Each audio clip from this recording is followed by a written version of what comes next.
Hello everyone, welcome to my presentation on why guns are used for not only war and killing but also for recreation and fun. I've been using guns since I was 8 years old. They've been in my life for a while. I have won three competitions in the past, three shotgun competitions. Uh, so today we're going to be going over some basic gun safety to show the audience that this is actually safe and these guns are not loaded, and this will be a very safe presentation. And then we're going to go into some of the fun parts of guns and what people use them for other than just the military and war. So one of the main rules, there's four main rules of safety. One of the main ones is to always have the bolt open. This is a 308 Winchester. This is a hunting rifle. This is the bolt. You always want to make sure that this is open because then you can see that there is no ammunition in the chamber. And uh, if this is open, you know that you can't fire this, you can't pull the trigger, nothing's going to happen. Even if I were to shake this around, nothing's going to happen to it. One of the second rules of safety is to always have the safety on until ready. Just about every gun has either a button or a switch, like this little gray switch here, where when this is closed, you can flick it on, and then you can't pull the trigger. It blocks you from doing so. So if you were to have something in here, which I do not, you could flick that on, and it stops you from pulling the trigger so that you can't harm anyone.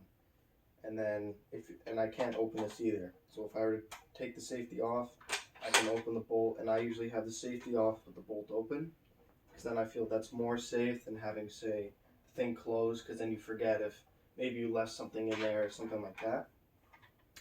But for one of these kinds of guns, this is a 45 Colt. This does not have a safety, but you can't pull the trigger with this because the hammer actually has to be all the way back. But there's nothing in the chamber here.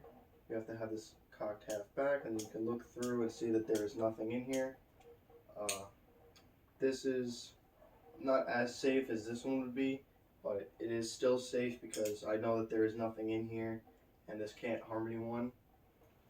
Uh, One of the third ones is you always want to have the gun pointed down range or away from people. So right now I have it pointed away from you and from me and from anyone else. I have it either there, I could have it pointed this way, but if you were hunting, you could say have the gun pointed at the ground. If say you're walking with someone, you don't really want to hold it to your side, you could point it to the ground or point it up. Uh, and then one of the fourth and main rules is to always keep your finger off the trigger. You don't need to have your finger on the trigger all the time when you're walking around and doing whatever. You can always have your finger like this. This is safe, and make sure that you can't accidentally pull the trigger and do anything like that, because then you can accidentally harm someone. A little fact that some anti-gun people may tell you is that, oh, guns cause a lot of deaths, they kill a lot of people.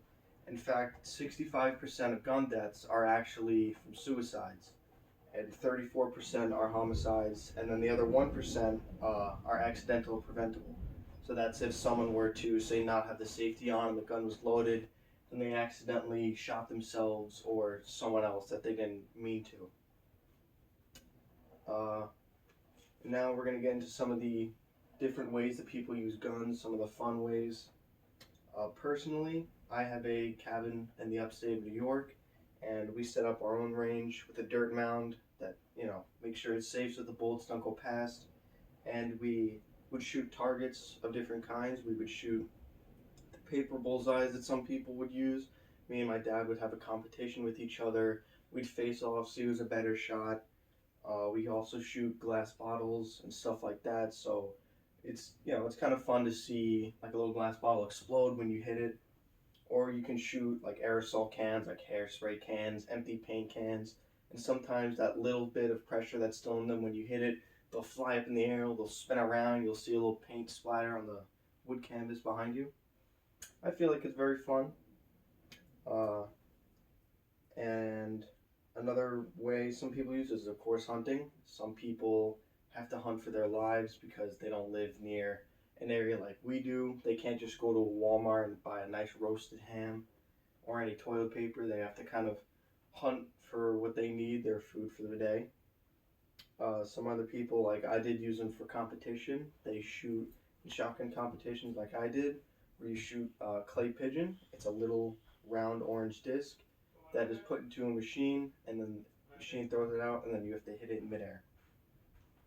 Other people use them for tricks, like this. They would, spin this on their finger, like in the old westerns and stuff like that.